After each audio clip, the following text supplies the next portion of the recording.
the show tonight, the 50th anniversary... Oh, no. Oh, I think I'm regenerating. Oh. Oh.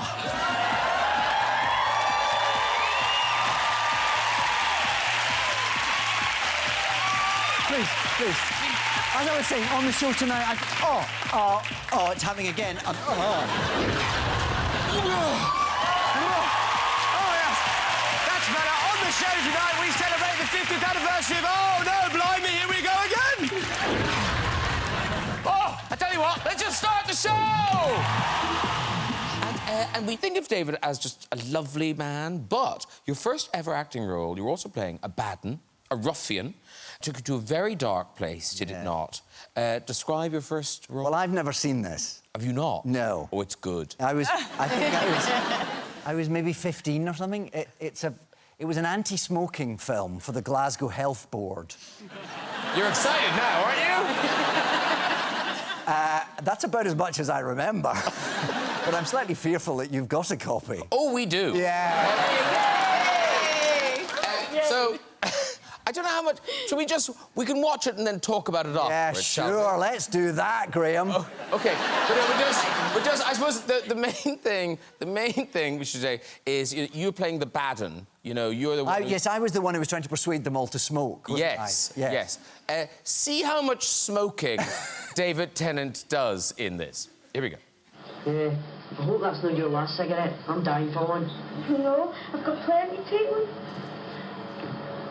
Don't be miserable. Give your friend one. She doesn't want one. I've already asked her. What's wrong with you?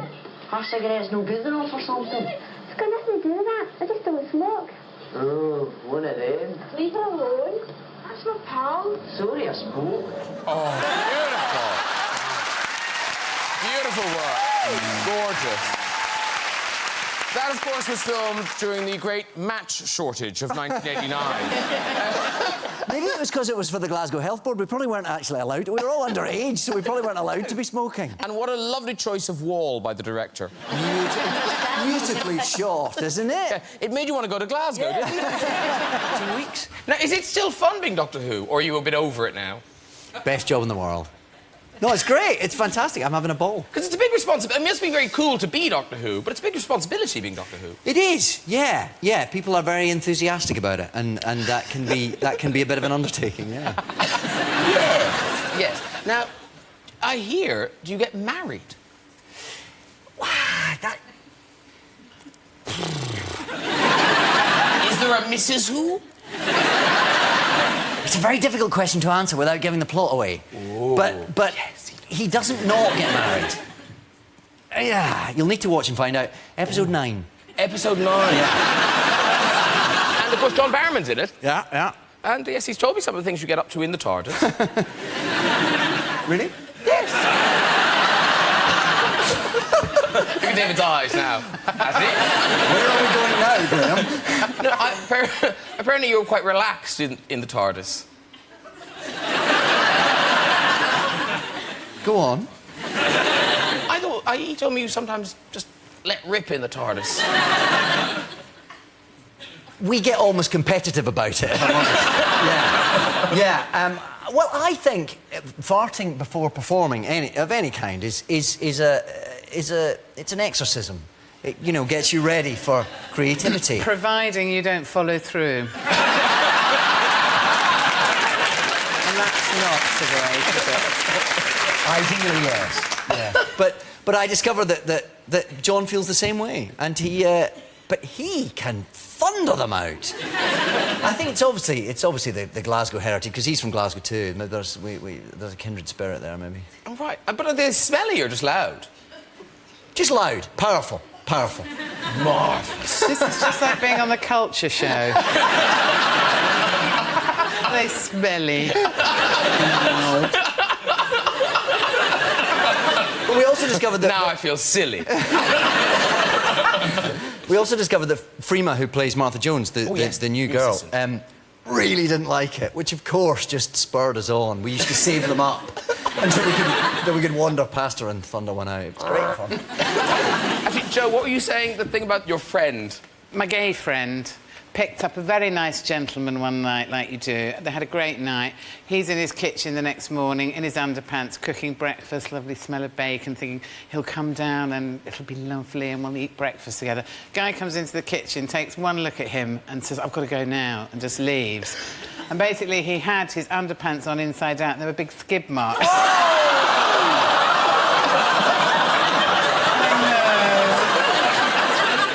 I had to actually also had a friend who was in India on one of those hideous bus tours you do when you're a student, had Delhi belly or whatever you like to call it, and was on a 3-day trip, and the bus driver wouldn't stop for the toilet. So basically, he just got in his sleeping bag and shat in it for 3 days.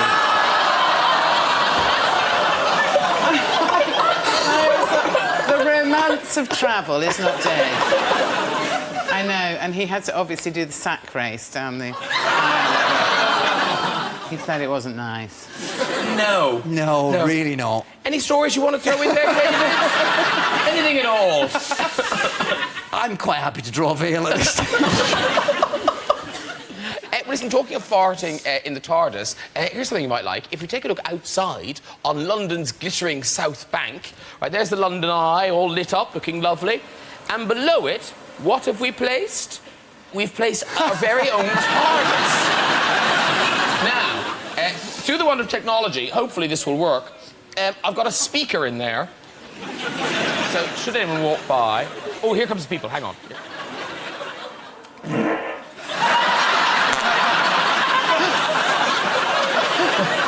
It really is the culture show.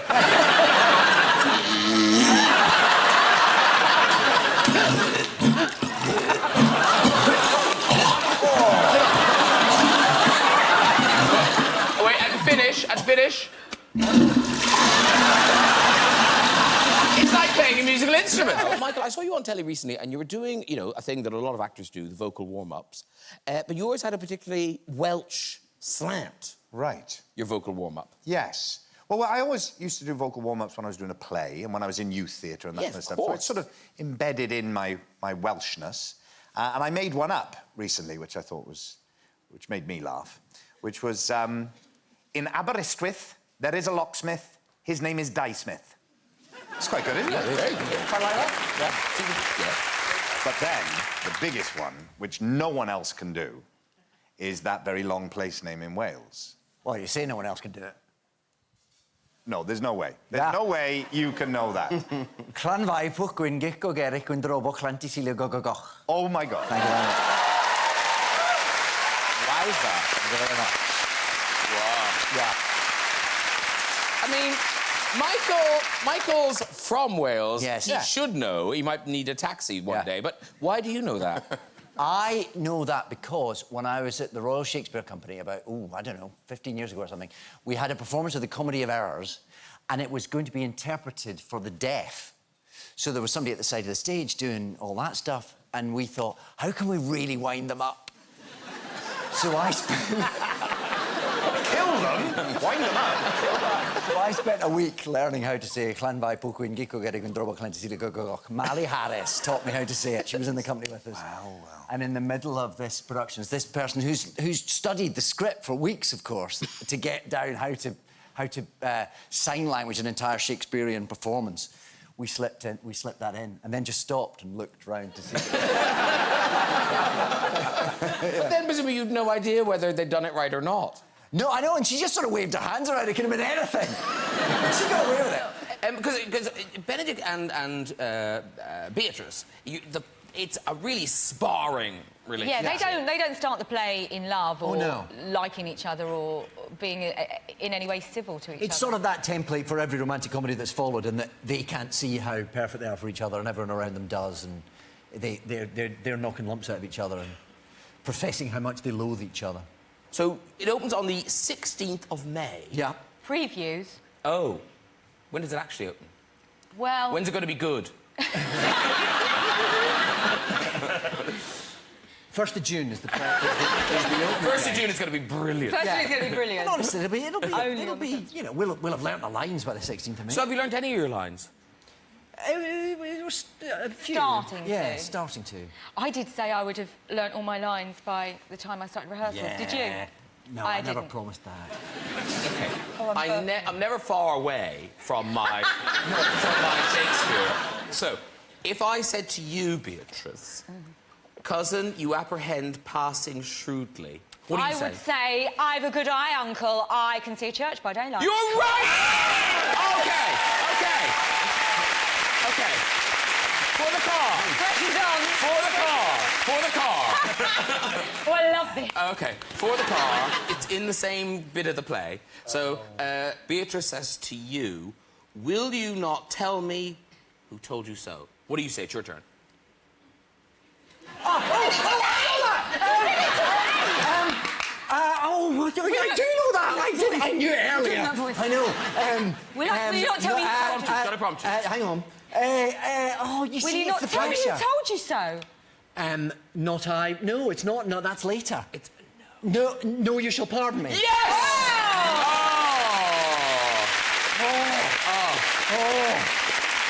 I won that. Yeah, you did. I won that. Not that you're competitive at all. Fight for ticket. It promises to be really good. It's not a play. There's certainly a game show we can do about. I'm losing my mind. Have I seen you play a vicar before? I did. I think I played a vicar in a... like in an Anthony Trollope, sort of old-fashioned vicar once. Because you look so right in it. Well, It is good. thanks. It's a good bit. Well, my dad was a minister in the Church of Scotland. He wasn't just a minister. He wasn't just a minister. He was the Church of Scotland.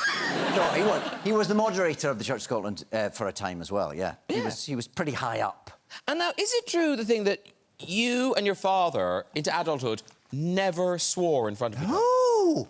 No, never. I never swore in front of him, and I never heard him. He was a man of the cloth. He was a clergyman, for goodness sake. Except, I never heard him swear, and I suppose he heard me swear in things. You know, but that was always the script, so that was fine. So I would never swear in front of my dad, never. And I don't think a swear would ever passed his lips until he came down to stay with me in London once to go and see Billy Connolly. Billy Connolly we grew up loving Billy Connolly, and we'd have the cassettes of Billy Connolly in the car, and my dad was a big Billy Connolly fan, so he came down to London to see Billy Connolly, and then he came back and started doing bits of the act. I know it was just all very that's very fun. But then I guess because it was the script. Suddenly, he's standing in my living room at midnight going...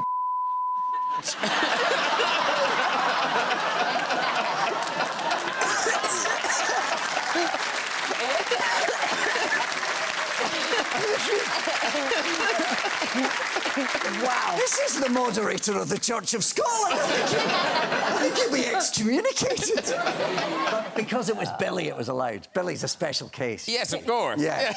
And now the new guy, Mass. Yes. Have you filmed with him yet? Well, If you haven't yet, you won't. But have you filmed with him? Have you met him? I've met him. Have you seen him on set? Not exactly. If I say I was on set with him, it reveals certain things about the final episode, and, you know, I don't want to give anything away. So, yes, you were on set with him. You have filmed with him. We see you both together. That's kind of what you're saying. Not quite, no. It's not that straightforward, Graham. OK. Don't think you've got one over on me. Will you watch it? It must be weird. You mean will I watch it when Matt starts? Yeah. I'll have to.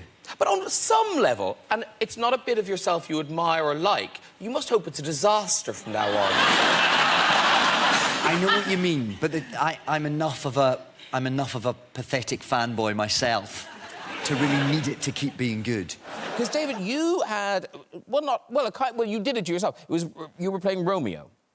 Oh yeah. I was playing in Romeo and Juliet, and one night, as I went to the tomb at the end, and Juliet's lying out, you know, in the crypt, all supposedly dead, and I... Don't spoil it for people.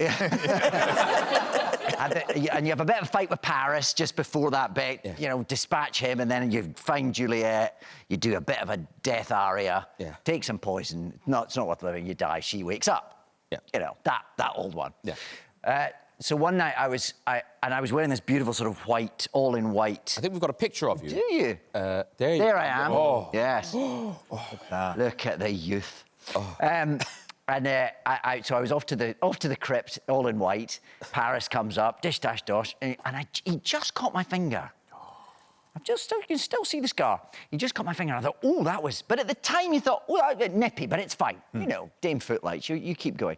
So I get into the crypt. He's dead. Get into the crypt. Juliet's there. She's in a long white gown, lying out. I get down. I take her in my arms. And then I realise this is bleeding. I mean, a lot. There's like, it's coming down. The white suit is quickly going very Amityville Horror. It's all... And, of course, it's also dripping onto Juliet as well. And then as the blood starts going, I start going, oh, no, I'm going to pass out. I'm a bit squeamish for blood anyway, and I was losing a relatively large amount. And I'm thinking, I've got 20 lines left? Can I do this? Am I good? So I sort of quickly gallop to the end of this piece, just about get through it, swig the poison and merciful death. And, of course, by this time, of course, Juliet's been asleep through the whole thing. She has no idea that she's now looking like Carrie. Sissy Spacek. Carrie. And she wakes up. I can't. What are the lines? What are the lines? I know. Thus with a kiss I die. That's what you say. I do that. I'm dead. She wakes up, shits herself. Not the most romantic ending there's ever been to Romeo and Juliet. But the school's parties in that night, they remembered it. Yeah, it was really good. It was better than I thought it was going to be. It was perfect. Did any bit of your mind think, I am actually going to die? I properly die? I'm very much in character, Michael, so I'm always thinking that. Yes, of course. Stupid of me, sorry. Yeah. Silly. Oh, David. What? Oh, your hair is so stupid.